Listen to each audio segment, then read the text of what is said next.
Fred, you can just open with something quick. You know, first of all, I'd like to congratulate Bradley on that crowd. That was a really good crowd, and I thought it was loud at times. It was loud. It was hard for us to communicate, especially in the first half when the offense was away from us. But in the second half, I thought Ron Baker in particular, and then Fred Van Vliet got hot and started knocking down some shots. And we pushed the 10-point lead up to 16, 17, 18, and basically stayed there for most of the second half.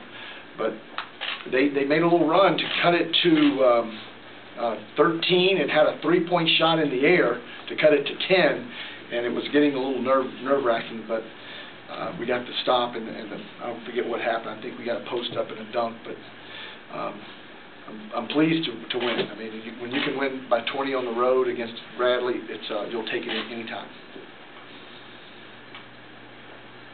Greg, putting Shadrack on Pickett, did that help the rebounding in the second half? Well, you know, Pickett was a man possessed. I hate to get beat on the glass, and he was a monster. He had 8 offensive rebounds. That's something that I'm not happy about, which we will discuss with the team.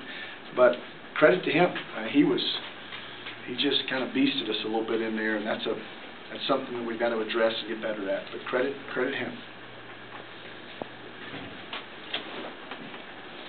Ron, no turnovers tonight. It seemed to me you were not dribbling a whole lot in the way, just being more quick and decisive shooting jumpers. Am I seeing that correctly? Just being patient with myself,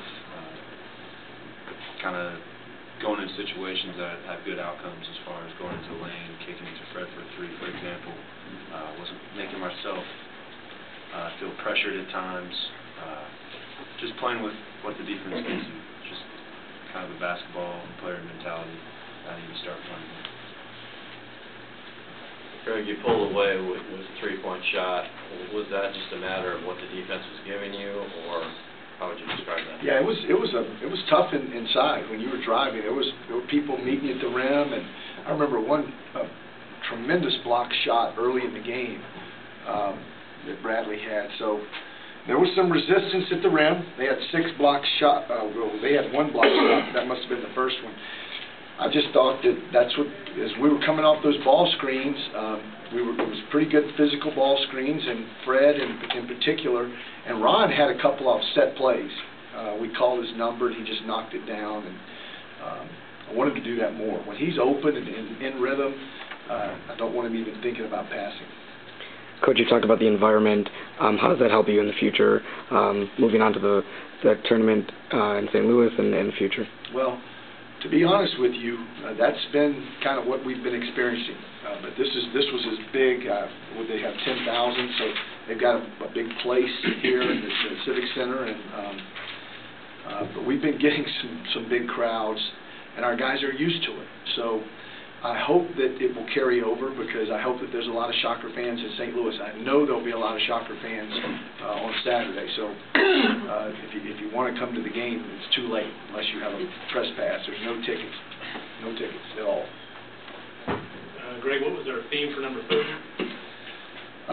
30 was to be the first and only Division I team to ever win 30 games straight in college basketball in the regular season. It's never happened in the regular season. And I realize it's because, one, we're playing more games, so you can get to 30 in the regular season. I know a lot of teams have gone undefeated, like the great UCLA teams and UNLV, but it's never happened in the regular season. So because of the exempt tournament now that we are able to play 4 games, which count as 1, so instead of 28, you're able to play 31, we were able to get to 30 wins in the regular season. So it's a first, and that's all we talked about. These guys like to be the first and the only and the best, and they love that challenge, and they embrace it, and generally they figure out a way to make it happen. Yeah, Ron, you guys have made all kinds of history and streaks and all that kind of stuff. Does this one get your attention a little bit more than maybe some of those others? Most of them have been getting my attention when you sit down and just think about what you're going through. I think this one will hit me when I'm 4 years old watching college basketball myself. a spectator. But it's something to be very proud of, but I feel like we can, a highlight of our season can be what's ahead. I hope that I'm with you on the beach somewhere and we're talking about it, okay? All right. All right, time for one more? Anyone? All right. Thanks, guys.